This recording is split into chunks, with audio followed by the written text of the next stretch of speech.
నమస్కారం.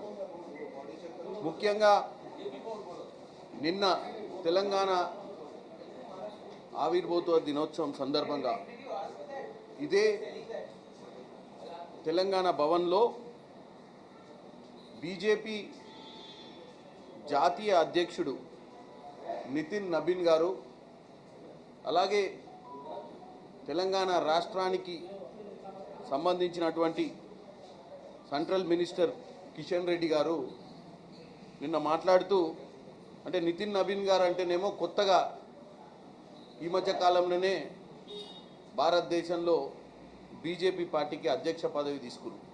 అంటే ఆయన కంటే కొద్దిగా అవగాహన లేకపోవచ్చు. తెలంగాణ వచ్చినప్పుడు 2014 కంటే ముందు జరిగినటువంటి ఉద్యమం మీద కానీ, ఆ రోజున్నటువంటి పార్లమెంట్లో జరిగినటువంటి విషయాలలో కానీ ఆయనకు అవగాహన లేకపోవచ్చు. ఆయన అనొచ్చు, ఎందుకంటే తెలంగాణ ఆవిర్భావానికి కాంగ్రెస్కి ఎట్టి పరిస్థితి సంబంధం లేదు. తెలంగాణ రావడానికి బీజేపీ కారణమో, లేకపోతే తెలంగాణ రావడానికి ఉద్యమకారులే కారణం. ఉద్యమకారులు ఎట్లా ఉద్యమాలు చేస్తేనే తెలంగాణ వచ్చిందన్నది వాస్తవం. కానీ ఆ రోజు అధికారంలో ఉన్నటువంటి యూపీఏ ప్రభుత్వం వల్లనే తెలంగాణ వచ్చిందన్న విషయాన్ని మీరు ఏ గూగుల్లో కొట్టినా, ఏ పర్ప్లెక్సిటీ యాప్లలో కొట్టినా, ఏ యాప్లలో కొట్టినా వస్తుంది. మరి ఆ మాత్రం అవగాహన లేకుండా తెలంగాణ ఫార్మేషన్ డే రోజే ఢిల్లీ వేదికగా ఇదే తెలంగాణ భవన్లో ఇష్టానుసారంగా మాట్లాడినటువంటి పరిస్థితిని ఈరోజు తెలంగాణ ప్రజల ముందు పెట్టాలనుకుంటున్నాం. ముఖ్యంగా మీ అందరికీ మరొకసారి గుర్తుకు చేస్తున్నా, ఆ రోజు యూపీఏ హయాంలో 33 మంది ఎంపీలు ఆంధ్రప్రదేశ్ నుంచి ఉంటే కాంగ్రెస్ పార్టీలో 12 మంది లోక్సభలో తెలంగాణ ప్రాంతం వాళ్ళు ఉండే. 25 మందిని కాదని చెప్పి సోనియా గాంధీ గారిని ఒప్పించి ఆ రోజు పార్లమెంట్ సభలో ఎన్నోసార్లు వాకౌట్ చేసి, రోజు ధర్నాలు చేసి సాధించినటువంటి తెలంగాణ ఇది. అసలు సోనియా గాంధీ గారు లేకపోతే తెలంగాణ వచ్చేదే కాదు. ఎందుకంటే ఈవెన్ కేసీఆర్ కూడా కమిషన్లు, కలెక్షన్లు, బై ఎలక్షన్లతోటి టైంపాస్ చేయాలనుకుంటే తప్ప ఏ రోజు కూడా తెలంగాణ వస్తుంది అనుకోలేదు, ఇస్తారనుకోలేదు. ఎప్పుడు ఉద్యమాలు చేసుకుంటే అట్లనే టైంపాస్ చేద్దాం అనుకున్నటువంటి వ్యక్తి కేసీఆర్. కానీ అదృష్టవశాత్తు ఆ రోజు కలిసి వచ్చింది. 10 సంవత్సరాలు ఆయన అధికారంలోకి వచ్చింది. నిన్న కిషన్ రెడ్డి గారు మాట్లాడుతూ తెలంగాణ ఏటీఎంగా మారిందని, ఇప్పుడున్నటువంటి ముఖ్యమంత్రి, ఇప్పుడున్నటువంటి కాంగ్రెస్ ప్రభుత్వం తెలంగాణని ఏటీఎంగా వాడుకుంటుందని చెప్తున్నారు. నేను ఒకటే అడగదలుచుకున్న కిషన్ రెడ్డి గారిని, ఎందుకంటే తెలంగాణ వచ్చిన తర్వాత 2014 నుంచి అధికారంలో మీరున్నారు. మీరు క్యాబినెట్ మంత్రిగా కూడా ఉన్నారు. 2014 నుంచి ఇప్పుడు 2026 వరకు ఆ 10 సంవత్సరాలు, అంటే ఆ 9 సంవత్సరాల బీఆర్ఎస్ పాలనలో మీరు ఏం చేసిరని అడుగుతున్నా నేను. మిగులు రాష్ట్రంగా ఉన్న రాష్ట్రాన్ని దోచుకపోతుంటే నిమ్మకు నీరెత్తినట్టుగా ఉండి ప్రేక్షక పాత్ర వహించారు మీరు. కిషన్ రెడ్డి గారు, మీరు ఈరోజు రాష్ట్రంలో మీరు ఒక అధ్యక్షుడు కూడా ఉన్నారు బీజేపీకి. మీరు స్టూడెంట్ రాజకీయాల నుంచి ఉన్నారు. మీకు ఎందుకు తెలంగాణ సమాజం మిమ్మల్ని ఏ రోజు కూడా ఒక రాష్ట్ర నాయకునిగా, ఒక రాష్ట్రంలో మీరు ఒక దిక్సూచిగా, రేపు రాష్ట్రాన్ని కాపాడతారన్న వ్యక్తిగా మీకు ఎందుకు గుర్తింపు రాలేదో ఈరోజు అర్థం చేసుకోవాలి మీరు. ఎందుకంటే మీకు చిత్తశుద్ధి లేదు కాబట్టే. మీకు నిజంగానే చిత్తశుద్ధి ఉండి తెలంగాణ ప్రజల గురించి మీరు వాస్తవంగా ఆలోచించి ఉంటే, కొత్తగా నిన్న ఫార్మేషన్ డే రోజు ముచ్చట చెప్పడం కాదు, నిజంగానే తెలంగాణ ఆవిర్భావం మీద మీకు తెలంగాణ మంచి జరగాలన్న ఆలోచన మీకుంటే 10 సంవత్సరాలలో అక్కడ జరుగుతున్నటువంటి దోపిడీని ఆపే ప్రయత్నం చేసేవాళ్ళు. మీరు చేయలేదు. మీరు ఏ వ్యవస్థను వాడలేదు. మిగులు రాష్ట్రం ఉన్న రాష్ట్రం అప్పుల రాష్ట్ర కూపంలో తోచి ఇవాళ 8,000 కోట్లు నెలకు వడ్డీలు కట్టే విధంగా ఈరోజు ఆర్థికంగా బాలేని పరిస్థితిలో ఉన్నటువంటి రాష్ట్రాన్ని గాడిలో పెడుతుంటే దీన్ని ఏటీఎంగా మార్చిరని చెప్పి ఇక్కడ వచ్చి మాటలు మాట్లాడతావా? ఏటీఎంగా మార్చాల్సిన పరిస్థితి ఎక్కడుంది? మీరు ఇక్కడ ఇప్పుడు కూడా ఈ 2023 తర్వాత కూడా ఈ రోజు వరకు మీరు రాష్ట్రానికి రావాల్సిన నిధుల పట్ల కానీ, రాష్ట్రానికి రావాల్సిన ప్రాజెక్టుల పట్ల కానీ, రాష్ట్ర రైతాంగం పట్ల కానీ మీకు పట్టుదల ఉందా చెప్పండి కిషన్ రెడ్డి గారు. ఏదో ఇట్లాంటి వేదికల మీద మాట్లాడటమే తప్ప ఈరోజు ఒకటే ఒక విషయం అడుగుతున్నా మిమ్మల్ని. ఇవాళ వరి రాష్ట్రంలో వరి అత్యధికంగా మన రాష్ట్రం నుంచే దగ్గర దగ్గర 66 లక్షల ఎకరాల వరి వేసిర్రు మన రైతులు. ఇలా వరి ధాన్యం కొనే పరిస్థితిలో సెంట్రల్ గవర్నమెంట్ ఎందుకు లేదు? ఈరోజు పంజాబ్లో పండించినటువంటి ధాన్యాన్ని 86% కొంటారు. ఈరోజు ఛత్తీస్గఢ్లో 67% ధాన్యం కొంటారు. ఇలా హర్యానాలో 65% కొంటారు. ఇలా ఒరిస్సాలో 52% కొంటారు. మరి తెలంగాణలో ఈ రబీ సీజన్లో 38% శాతమే ఎందుకు కొంటుర్రు? తెలంగాణ ఏం చేసిందని చెప్పి 38% ఎందుకు కొనాల్సి వస్తుంది అనేది కిషన్ రెడ్డి గారు చెప్పాల్సిన అవసరం ఉంది. మరి రైతులు ఈరోజు మీకు కనపడతలేరా తెలంగాణలో? మీరు ప్రహ్లాద్ జోషి గారి దగ్గరికి వెళ్ళి మన దగ్గర వస్తున్నటువంటి ఉత్పత్తిని తీసుకోవాల్సిన అవసరం ఉంది. భారతదేశ వ్యాప్తంగా కూడా మన దగ్గర వరి పంట ఎక్కువ ఉంది అని చెప్పాల్సిన అవసరం ఉంది కదా, చెప్పి చేయించాల్సిన అవసరం ఉంది కదా. మరి ఎందుకు చేస్తలేరు కిషన్ రెడ్డి గారు? మీరు చెప్పండి. మీరైనా, బండి సంజయ్ గారైనా, రామచంద్ర రావు గారైనా రాష్ట్ర పార్టీ అధ్యక్షుడిగా మీకు బాధ్యత లేదా? రైతుల పట్ల పట్టుదల లేదా? కేవలం మీరు ఉపన్యాసాలకు, పక్కవారి మీద నిందలు మోపడానికి, ప్రస్తుతం ఉన్నటువంటి రేవంత్ రెడ్డి గారు సర్కారు చేసే పనులలో కాళ్ళల్లో కర్రలేయాలన్న ఆలోచనే ఉంది తప్ప మీకు అసలు చిత్తశుద్ధే లేదు. అంతెందుకు తుమ్మిడియాటి, నిన్న మొన్న ముఖ్యమంత్రి రేవంత్ రెడ్డి గారు తుమ్మిడియాటి గురించి మాట్లాడుతున్నారు. రాజశేఖర్ రెడ్డి గారు తెలంగాణ రాకముందు ఉమ్మడి ఆంధ్రప్రదేశ్లోనే ప్రాణహిత చేవెళ్ళ చేపట్టాలని చెప్పి తుమ్మిడియాటి దగ్గర ప్రాజెక్టు కట్టాలన్న ఆలోచనతో ఉండే. కేసీఆర్ వచ్చి తుమ్మిడియాటి దగ్గర కట్టాల్సినటువంటి ప్రాణహిత చేవెళ్ళ ప్రాజెక్ట్ని, అప్పటికే 10-15 వేల కోట్లు ఖర్చు పెట్టినటువంటి ప్రాజెక్ట్ని పక్కకు పెట్టి కాళేశ్వరం దగ్గర ప్రాజెక్టు కట్టి కూలేశ్వరం చేసిండు. అక్కడ ఉత్తర తెలంగాణ రైతులకు మంచి జరిగిందేమీ లేదు. ఇప్పటికైనా గ్రావిటీ ద్వారా నీళ్లు అందించాలి, మంచి చెయ్యాలి అన్న ఉద్దేశంతో రేవంత్ రెడ్డి గారు మహారాష్ట్ర ముఖ్యమంత్రి అపాయింట్మెంట్ అడిగితే, బీజేపీ ముఖ్యమంత్రి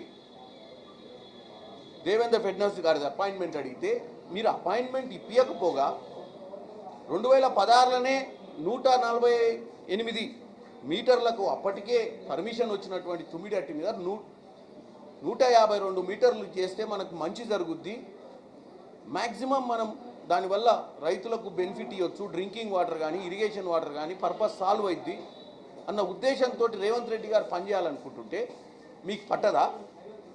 మీరు మాట్లాడరా? మీరు సెంట్రల్ వాటర్ కమిషన్ తోటి, జలశక్తి మంత్రితోటి, లేకపోతే ఆ రాష్ట్రంలో ఉన్నటువంటి మీ బీజేపీ ముఖ్యమంత్రితో మాట్లాడి రాష్ట్రంలో ఉన్నటువంటి తుమ్మిడియాటి సమస్యను పరిష్కరించాలన్న ఆలోచన మీకు లేదా? మరి గతంలో తుమ్మిడియాటి ప్రాజెక్ట్ని పక్కతో పట్టించి కాళేశ్వరం కట్టేటప్పుడు మీరేమన్నా మాట్లాడిర్రా?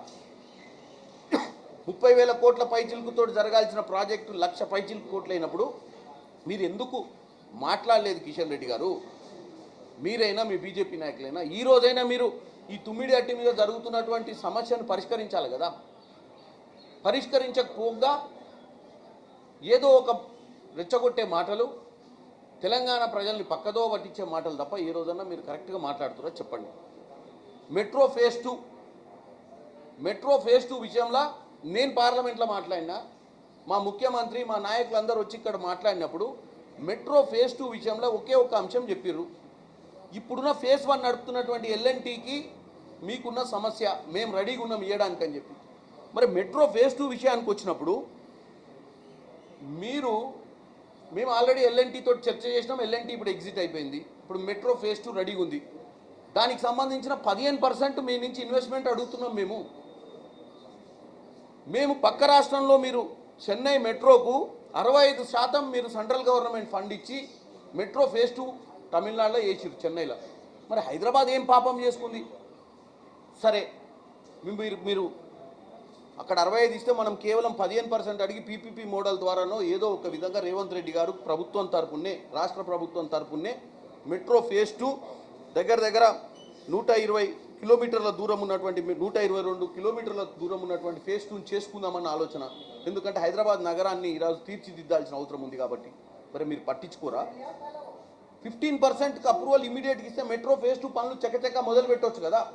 మొన్నటిదాకా మీరు చెప్పినటువంటి ఎల్ఎన్టీ సంస్థ ఈరోజు పక్కకి వెళ్ళిపోయింది, మొత్తం రాష్ట్ర ప్రభుత్వమే నడపాలని ముందుకు వచ్చినప్పుడు మీరు ఎందుకు చేసేలేరు కిషన్ రెడ్డి గారు? మీరు చెప్పాల్సిన అవసరం ఉంది తెలంగాణ ప్రజలకు. ఇలా మూసీ రీజనరేషన్, ఇలా మూసీ మీద కట్టే ప్రాజెక్టులకు కూడా ఈరోజు మీరు సెంట్రల్ గవర్నమెంట్ నుంచి సబర్మతి రివర్ చేసుకుంటారు, వారణాసిలో చేసుకుంటారు. మీరు బీజేపీ ప్రాంతాలలో ఉన్నటువంటి అన్ని రాష్ట్రాలలో మీరు రివర్ రీజనరేషన్ చేసుకొని బ్రహ్మాండంగా అక్కడ ఉన్నటువంటి పేదలను జరిపి అక్కడ ఉన్నటువంటి పేదలను ఆ రోజు కాంగ్రెస్ హయాంలో 2001 ఎప్పుడైతే నరేంద్ర మోడీ గారు ప్రధానమంత్రిగా ఉన్నప్పుడే గుజరాత్లో సబర్మతి రివర్ ఫ్రంట్ డెవలప్మెంట్లో కాంగ్రెస్ పార్టీ అక్కడ మేయర్గా ఉండి కూడా సపోర్ట్ చేసినటువంటి పరిస్థితి. కిషన్ రెడ్డి గారు మీరు పోయి అదే రివర్ బెడ్ మీద ఉన్నటువంటి ప్రజలను రెచ్చగొట్టి వాళ్ళ గుడిసెలల్లో పండుకున్నట్టు యాక్టింగ్ చేసి వచ్చినట్టు ఫోటోలు బయటికి రాలే. అంటే మీకు ఏంది ఇది? డెవలప్మెంట్ అవ్వొద్దా? తెలంగాణ బాగుపడొద్దా? RRR విషయంలో కూడా సదర్న్ నార్దర్న్ రెండు కూడా ఒకేసారి కంప్లీట్ చేస్తే RRR వల్ల తెలంగాణ ప్రజలు అర్బనైజేషన్ అయింది, ఎంప్లాయ్మెంట్ జనరేట్ అయింది అన్న విషయాన్ని చెప్తుంటే కిషన్ రెడ్డి గారు మీరు ఏం చేద్దాం అనుకుంటారో చెప్పాల్సిన అవసరం ఉంది. కాబట్టి నేను ఈరోజు ఒకటే చెప్తున్నా, కిషన్ రెడ్డి గారు మీరు ఒక సెంట్రల్ మినిస్టర్గా తెలంగాణ ప్రజలు మిమ్మల్ని గెలిపించి పలు దఫాలుగా మిమ్మల్ని సికింద్రాబాద్ ప్రజలు గెలిపించారు, అంతకుముందు అంబర్పేట ప్రజలు కూడా ఎమ్మెల్యేగా గెలిపించారు. వాళ్ళందరూ తెలంగాణ వాసులే. ముఖ్యంగా ఈరోజు హైదరాబాద్ నగరంలో ఉన్నటువంటి మెట్రోని వాడుకునే ప్రజలే మిమ్మల్ని గెలిపించారు. ఇవాళ హైదరాబాద్ నగరంలో మూసి పరివాహక ప్రాంతాలలో ఉన్న వాళ్ళే మిమ్మల్ని గెలిపించారు. మీకు వాళ్ళ మీద వాళ్ళకు మంచి చెయ్యాలన్న ఆలోచన లేదు. ఈరోజు రైతాంగం రాష్ట్రంలో అత్యధిక ఉత్పత్తి, భారతదేశ వ్యాప్తంగానే అత్యధిక ఉత్పత్తి వచ్చినటువంటి వరిని కొనాలన్న ఆలోచన కాంగ్రెస్, చివరి గింజ వరకు వరిని కొనాలన్న ఆలోచన కాంగ్రెస్ పార్టీకి ఉంటే మీరు మద్దతు ఇచ్చి రాజకీయాలు పక్కన పెట్టండి. వచ్చేసారి మీకు అవకాశం రావాలంటే ప్రజలు మిమ్మల్ని నమ్మాలి కదా. ఇలా రైతులు కళ్ళాలలో పోసుకొని వానలు వచ్చి ఇబ్బంది పడుతున్నారు. అంత పెద్ద ఉత్పత్తిని మనం ఎట్లా కొనాలి, ఎట్లా FCI గోడౌన్లలో పెట్టాలన్న సమస్యలలో మీరు పాలు పంచుకోకపోవడం కాక రాష్ట్ర ప్రభుత్వానికి మద్దతు ఇవ్వాల్సిన పరిస్థితి పెట్టుకొని మీరు వచ్చి ప్రెస్ మీట్లు పెట్టి రాష్ట్ర ప్రభుత్వాన్ని దుమ్ము దులపాలన్న ఆలోచన తప్ప, తెలంగాణ ప్రజల్ని పక్కదో పట్టేల్చాలన్న ఆలోచన తప్ప ఇంకేమైనా ఉందా అని చెప్పి నేను కిషన్ రెడ్డి గారిని అడుగుతున్నా. ఈరోజు తుమ్మిడిహట్టి విషయంలోనైనా, వరి విషయంలోనైనా, మెట్రో విషయంలోనైనా, RRR విషయంలోనైనా, మూసీ విషయంలోనైనా మీకు పట్టుదల ఉండాల్సిన అవసరం ఉందని చెప్తున్న కిషన్ రెడ్డి గారు. ముఖ్యంగా మీ నాయకుడు, మీ దేశంలో ఉన్నటువంటి బీజేపీ పార్టీ అధ్యక్షులు నితిన్ నబీన్ గారికి ఒకటి విన్నపం చేసుకుంటున్నా. నితిన్ నబీన్ గారు మీకు కొత్తగా ఏదో బాధ్యతలు ఇచ్చి భారతదేశ వ్యాప్తంగా కూడా కాంగ్రెస్ ముక్త్ భారత్ చేయాలన్న ఒక పిచ్చి ఆలోచనని ఇచ్చి పంపినట్టురు. మీకు ఆలోచన నిజంగా చేయాలన్న పట్టుదల ఉంటే, మీకు నిజంగానే వాళ్ళు ఇచ్చినటువంటి లైన్లో పోవాలంటే ఇప్పుడు ఉన్నటువంటి మీ పక్కన ఉన్నటువంటి నాయకులను నమ్ముకుంటే ఎక్కడికి పోరు. ఎందుకంటే వీళ్ళని ఎవ్వరు కూడా నమ్మరు తెలంగాణలో. వీళ్ళు వచ్చి ఇట్లాంటి పనికిరాని మాటలు మాట్లాడుకుంటే తెలంగాణ అభివృద్ధి గురించి పట్టించుకోనంత కాలం తెలంగాణ ప్రజలకు బీజేపీ పార్టీకి సంబంధమే లేదు. మొన్న అవయదానం చేసి బీఆర్ఎస్ పార్టీ వాళ్ళు పార్లమెంట్ సభ్యుల్ని గెలిపించిర్రు. మీకు బీఆర్ఎస్ పార్టీకి మ్యాచ్ ఫిక్సింగ్ ఉంది. పార్లమెంట్ ఎన్నికలలో కాంగ్రెస్ ముక్త్ భారత్లో కాంగ్రెస్కి ఒక్క సీటు కూడా రావద్దని చెప్పి మీ రెండు పార్టీలు కలిసి రాజకీయం చేసిన విషయం తెలంగాణ ప్రజలకు తెలిసిపోయింది. కాబట్టి ఇప్పటికైనా మీరు నితిన్ నబీన్ గారు మీరు నిర్ణయం తీసుకోవాలంటే మీ బీజేపీ నాయకులకు అక్కడున్న ప్రజా సమస్యల మీద దృష్టి పెట్టమని చెప్పండి, రైతుల మీద పెట్టమని చెప్పండి. హైదరాబాద్ నగరంలో ఉన్నటువంటి ప్రజలు ప్రతిసారి వానాకాలం వచ్చినప్పుడు ముంపుకు గురే ప్రజలకు ఈ యొక్క మూసీ రీజనరేషను, ఈ నాలాల కబ్జాలు, ఈ రివర్ బెడ్ కబ్జాలు, FTL కబ్జాలను వైదొలిగించేటప్పుడు రాజకీయాలు చేయొద్దని చెప్పండి. ఇవి చెప్తేనే రేపొద్దున మిమ్మల్ని తెలంగాణ ప్రజలు గుర్తిస్తారు. అంతే తప్ప గత 11 ఏళ్ళుగా ప్రేక్షక పాత్ర వహించి మిగులు రాష్ట్రంగా ఉన్నటువంటి రాష్ట్రాన్ని దోపిడి తీసుకుపోతున్నటువంటి పరిస్థితులు ఉన్నా ఒక్కరోజు నిమ్మకు నీరెత్తున్న నాయకుల్ని నమ్మొద్దని కోరుకుంటున్నాం.